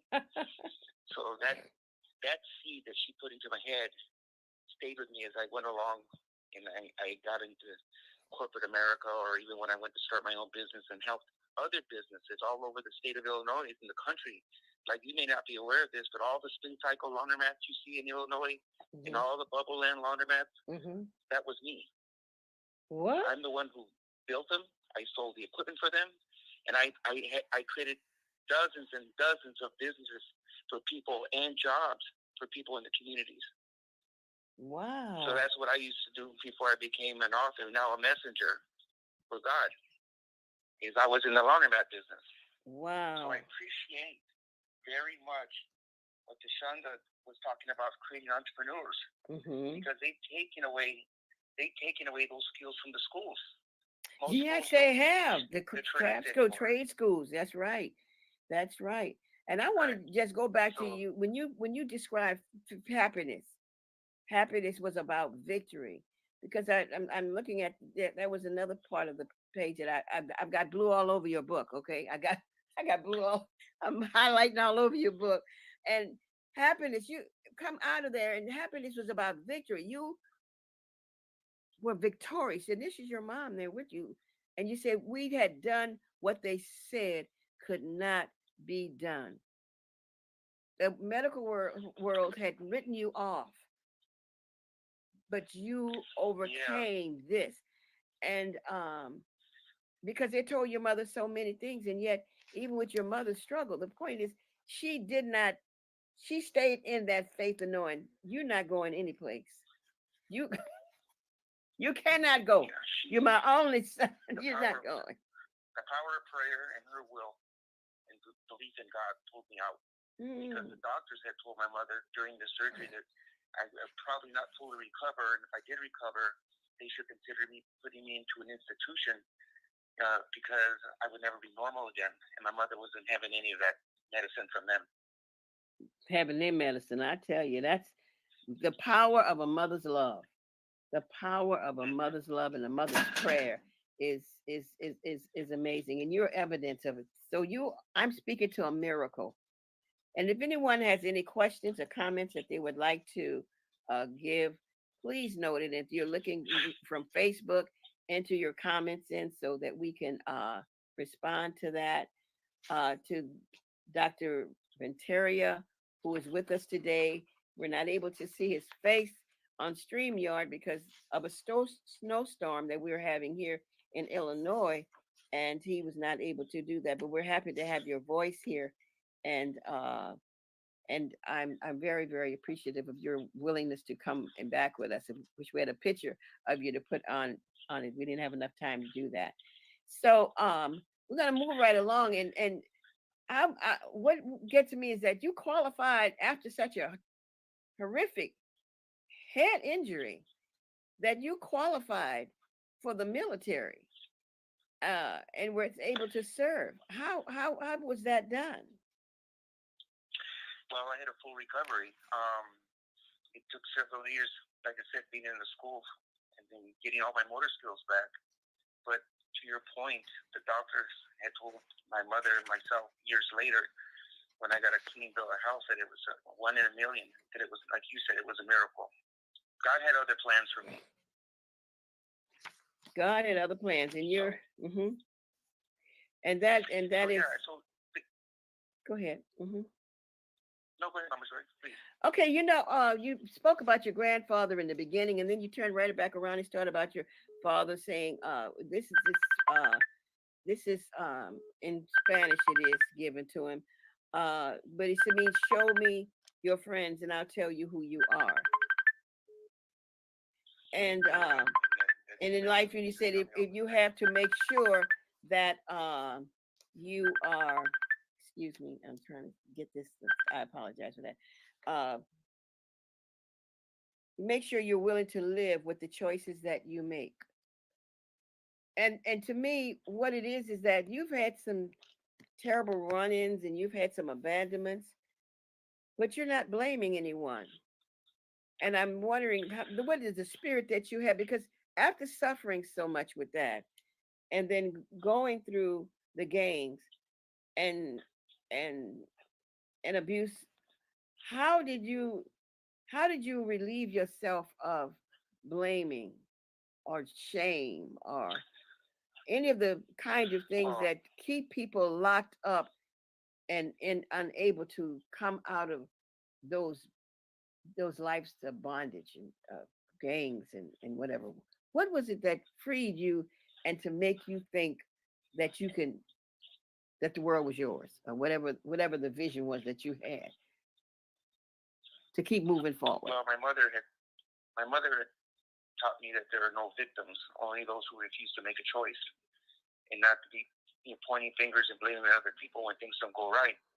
And life is tough, and I've had a lot of things go wrong for me, and I've lost money and making bad deals, and but it's risk versus reward, right? You got to challenge yourself, and that's why I wanted to write these books to challenge these kids and teach these kids and adults that gang banging and violence is not a lifestyle but a death style, and the ultimate weapon is not a loaded gun but an educated mind. Mm-hmm. And I want to mentor these young boys and men to never put their hands on a woman, never, no matter what, because see, women are not just beautiful and smart, Mama Joe, but it's because women are the greatest gifts that God ever created in this lifetime. My Lord, my So Lord. that's what I'm teaching these kids. We got our books into 28 Illinois State prison libraries, so I could help with the recidivism to get these guys and girls motivated to get out and stay out and become assets to society versus a liability, right? So we're in the prison systems. Last year, I met with Jesse White before he retired, and he launched the books into, I think it was like 150 libraries across the state. So, the thing the challenge I would say that I'm facing here is with certain groups is that if you fix the problem, people lose their jobs. And then you're dealing with unions, contracts, and paychecks, so they'd rather put Band-Aids on bullet wounds and call it a good day, which is why when I received the Ambassador for Peace Award recently from the United Peace Federation and Women's Federation for World Peace and ACLC churches, to be able to be blessed to participate with you and the ACLC, so we can go out there together and create a culture of calm. A culture of calm, exactly. And 100%. Mm-hmm. So you can't be part of the solution unless you're part of the process. So people have to get involved. So I'm involved now, like you and others that we mutually know, and others that will meet together going forward. And the journey is to change the narrative. That's it. And let's bring some normality back to the world. I mean, COVID forever will change the world. It's never going to be the same. And our kids are never going to be the same unless we do something that's going to help make them go in a different direction. Did you know that 31% of all eighth graders across the U.S. can barely read at the grade level? Only 31%. And only 24% of eighth graders across the U.S. can do mathematics at the grade level. We have a failing system. A system that has failed. 31%, you can't pass with a 31%. It's 70%. No. But you don't even admit your grade is. That's a D. And one of the schools, one of the things was I'm going to be going from commercial, but I want to ask Naima if she can Sharam to put that video on so people can see and hear how you were received when your book was used at a school, Hernandez Elementary School, and how these children were taught, and the teachers taught your book at the school. Yes. And it's amazing sight to see how these young people responded to you. It was like you were a rock star. Some people say, if you were in my time with Disney, Walt Disney, say, "Oh my God, Mickey Mouse." I mean, it was just rocket, rocket high. They were just so happy to see you, and they connected. And so I just want those who are on the Block Talk to hear this video, hear your message, and hear the joy and the enthusiasm of the children who had read your book. Teachers had, gotten this book for them, and so that they can do it. And this was at the Irene C. Hernandez Middle School. Please join me in welcoming our very own international award.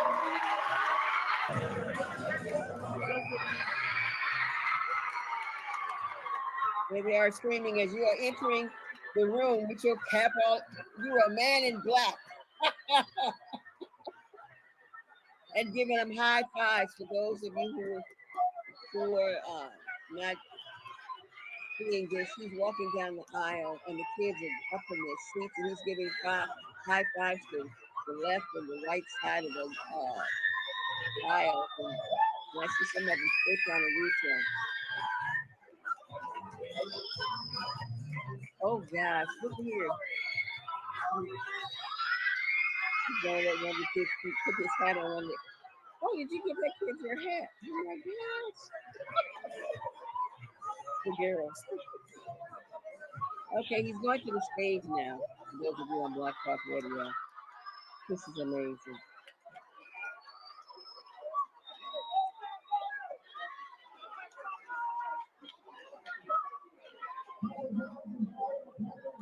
Can we get more volume? Are you guys ready? Thank you.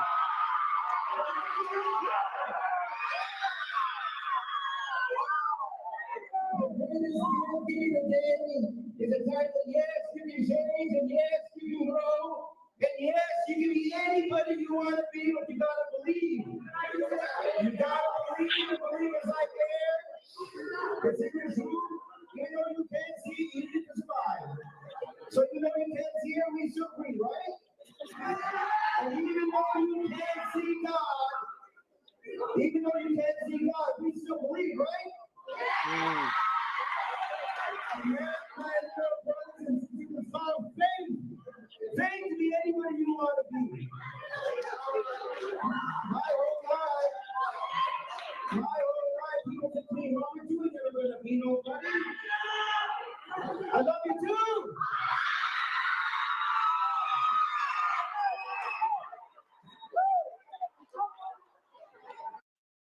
I love you too. And this was the welcoming that our guest here, Dr. Robert Renteria, had at the Irene C. Hernandez School. And right now we're going to go into our commercial and come right back. And then I want to hear from you, Dr. Robert. Tell me how you felt on that day.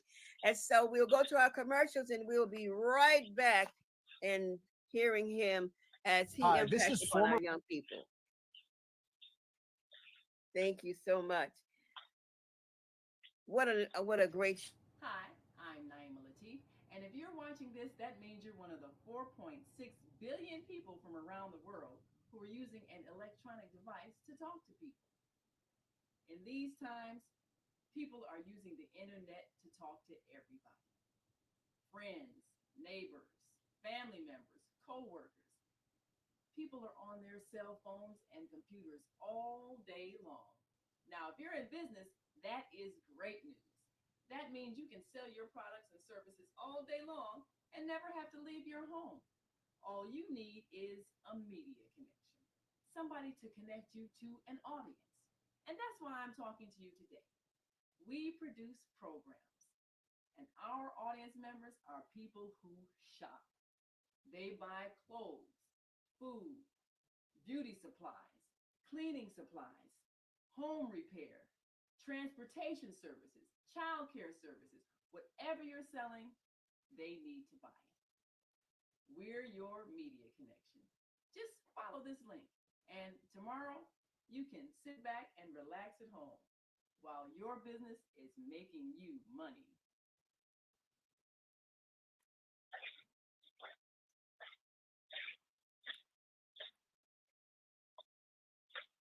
Hi, this is John Alexander.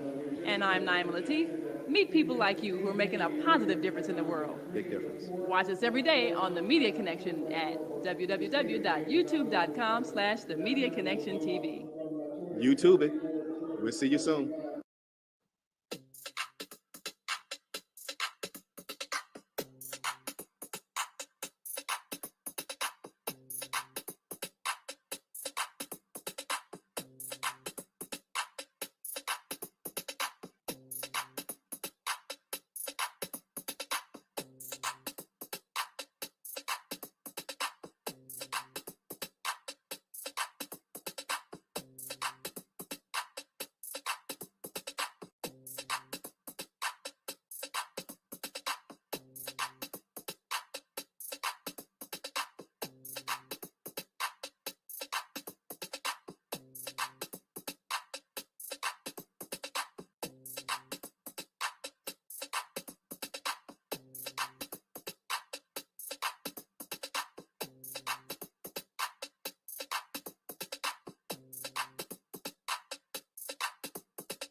Well, here we are again. Thank you so much, CEO Naima Latif, for your engineering and your love and keeping this program flowing. On the Female Solution, I'm Mama Joy, here today on Walk in Your Authority with Dr. Robert Renteria, from the author of the book, From the Barrio to the Boardroom.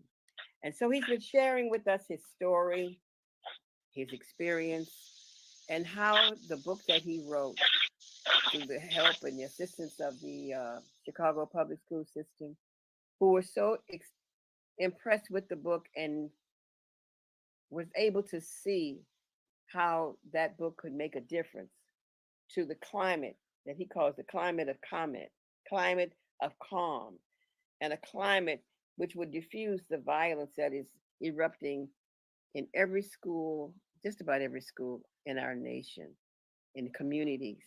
And so we're back out from our commercial. And so let's look into this and see what it is that you want us to do and how do you figure working this strategy out? Because I'm on board with you. And this thing also is generational.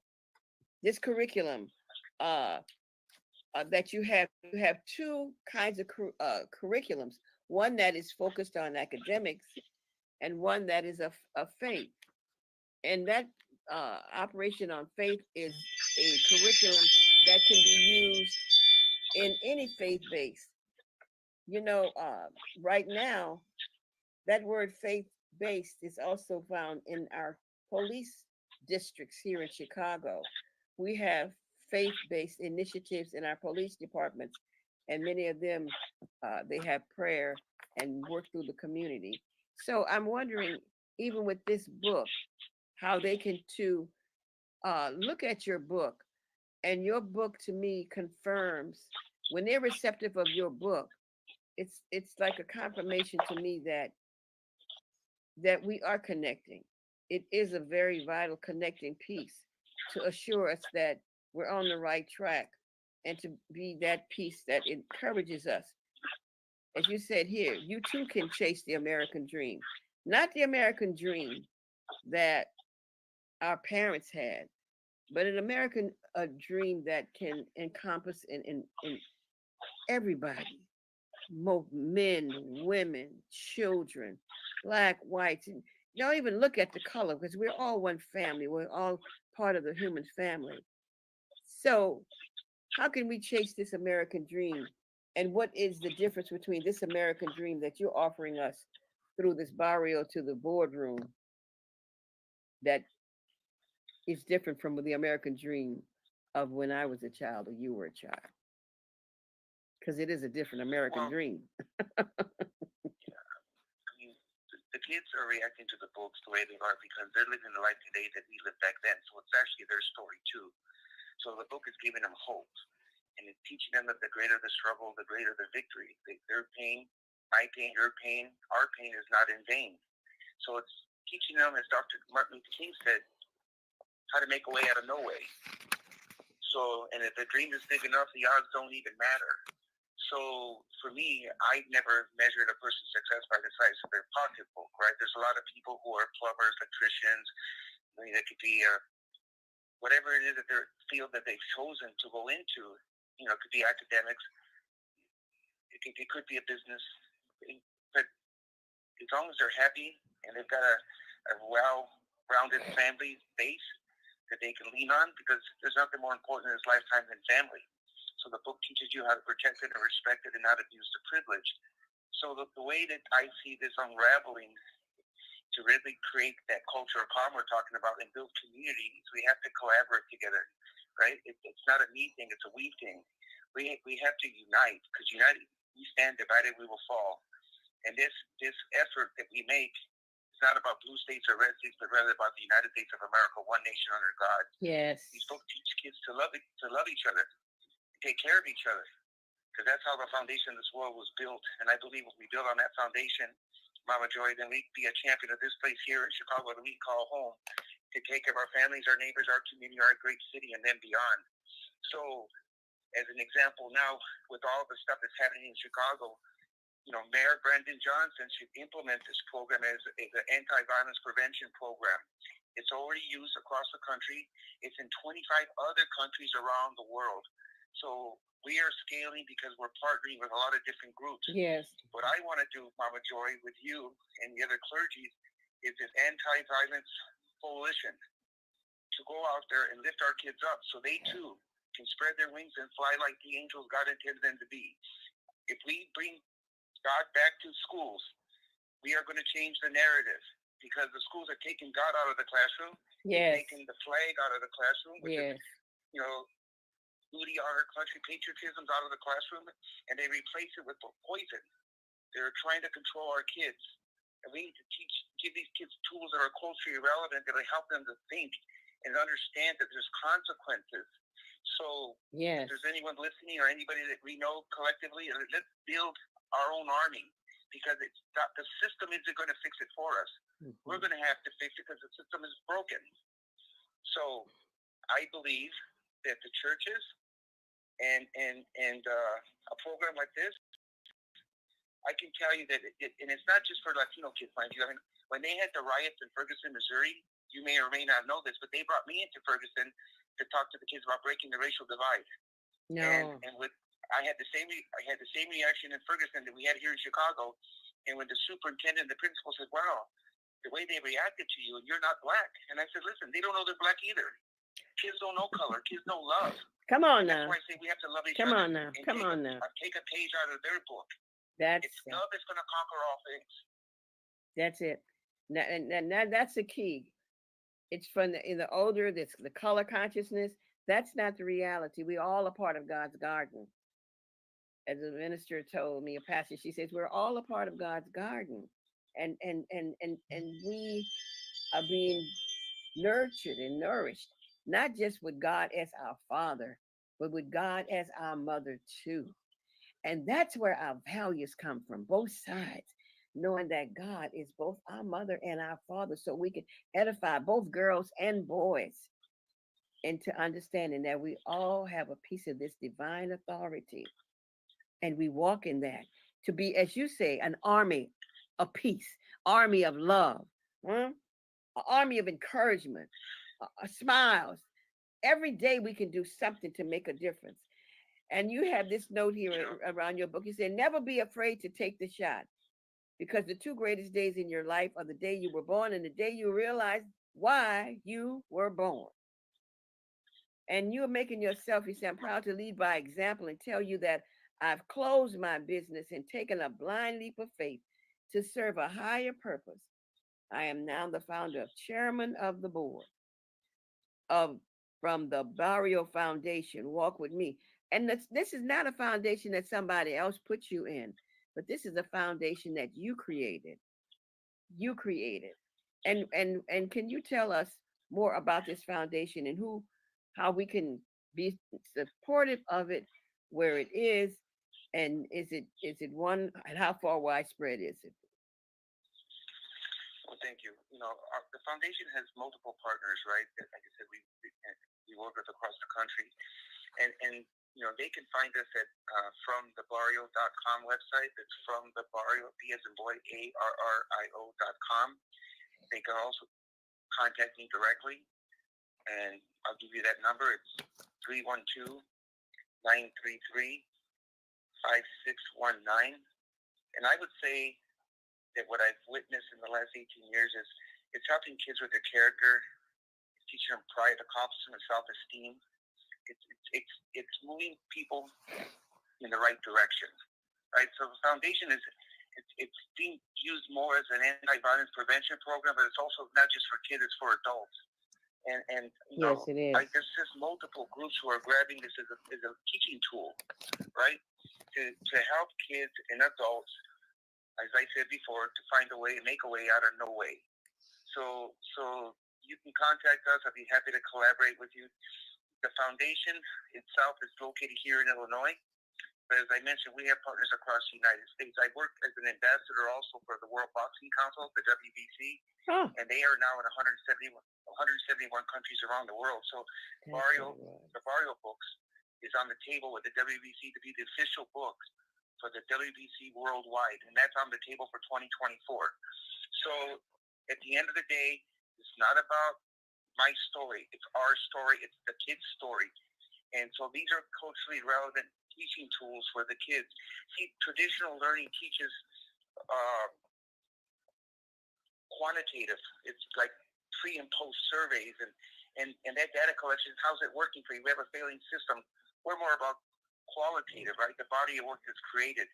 I that speech that you saw a little while ago with the kids, on that day, I had a little girl come up to me. She says, "Mr. Renteria, I loved your book." I said, "Thank you." She goes, "I wanted you to know I was going to kill myself until I read your book." That little girl now graduated high school and is on her way to college. Save a life. Save a life. So I believe that God has put his hands on this, and I've witnessed in my own life, because God saved my life, that God is saving souls, and Barrio books and the program itself are saving lives in real time. I tell you, I'm really hearing you and saving lives, and not to mention stabilizing lives through stabilizing their minds, giving them hope, giving them purpose.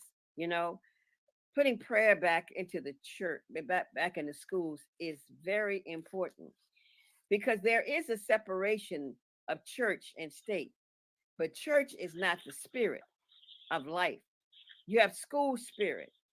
We need to be able to appeal to the government that we understand and accept the separation of church and state, or religion and the schools. But there is no separation of the spirit of humanity. The spirit of life is in everything, and appealing on the spirit of life and the presence of this power that we know exists, that there should be put in place prayer, a prayer which all can accept, because we need it, because the presence is there. And if we cannot put prayer back into the school, there's no protection for our children. So how we word this, how we promote it is very important, but we cannot sit still until we do that one thing. That's, to me, is foundational. Prayer has to go back into the school. Love, the spirit of love has to be put there. The spirit of peace must be put back in there. The spirit of that dream and that whatever it is that you feel you purpose and God has purposed you to achieve, that you can do it. That you can do it. And I love what you're saying, that it's time for us to take a stand and draw. He said, your stand. Each one of us have a responsibility. And you say today, right now, it is the time for you to take a stand and draw your own deep line in the sand. Make the choice and the decision that this is your time and that you're not going to take no for an answer. And the day that you were born is when your time began. And when you leave this planet and your body's planted back into the earth, or whatever your choice of how you want your body disposed of, that is the end of your time. But we must do something, because the spirit goes on, the fight goes on, or I should say not the fight, but the challenge goes on for us to bring and make this climate a climate of peace, a climate of love, a climate of peace, harmony and unity. We must unite for the peace for this world. Hello. You have any party thoughts? I just love this, and I'm so grateful. You came on, and you could have said, "Hey, look, I'm not going to be seen." You came on a line, even though you weren't able to be visible, but you came, and I appreciate that so very much. You have no idea how I appreciate that, because your message is vital to this nation. It's vital to all of us here in this country. You know how precious you are to us. So what parting words you have for us? Miracle. I'm going to say that from your lips to God's ears, Mama Joy, that we can change the landscape for our youth across America, starting right here, right now in Chicago. And I challenge people to get involved. I welcome a call to sit down and break bread, any place, anytime, so that we can help make sure that we're not burying more babies. You know, they're talking about all these deaths that are happening in Chicago, and they're addressing it as numbers. These are not numbers. These little boys and girls who are not going to be there for Valentine's Day or for Easter. They're not going to graduate. They're not going to go to prom. There won't be no kids sitting at the Thanksgiving dinner table, and there won't be kids opening presents next year for Christmas. So we have to unite so we can make sure that we build a better future and a safe streets for our children.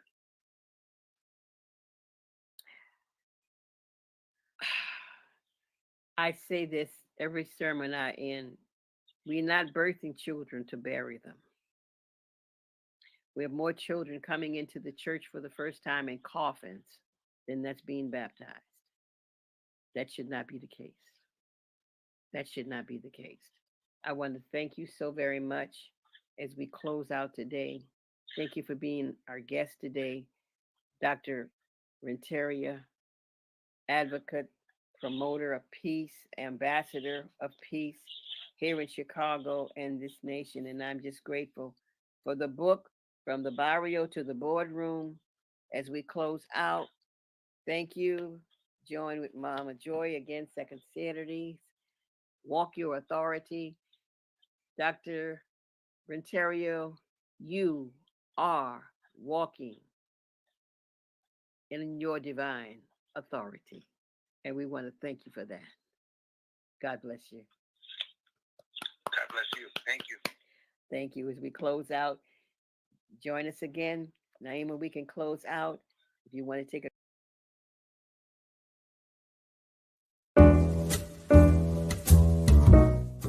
We've come to the end of our show today. If you missed any broadcasts, go to our website for the audio and video archives at www.thefemalesolution.com. On behalf of our team of radio hosts, I'd like to thank all of you who participated in today's discussions. And to our global family joining us from all around the world, we say thank you. To our family in China, xie xie. India, Dhanyavad. Japan, arigato. Korea, kamsamnida. Russia, spasiba. Germany, danke. Poland, dziękuję. France, merci. Spain, gracias. Italy, grazie. Egypt, shukran. Ghana, madasi. Nigeria, eshe. South Africa, ngiyabonga. Senegal, jaref. Kenya, asante. Israel, toda. Pakistan, shukriya. Afghanistan, tashakur. Saudi Arabia and Palestine, shukran. Assalamu alaikum wa rahmatullahi wa barakatuhu. Thank you, and may peace be upon you and the mercy of God and God's blessings.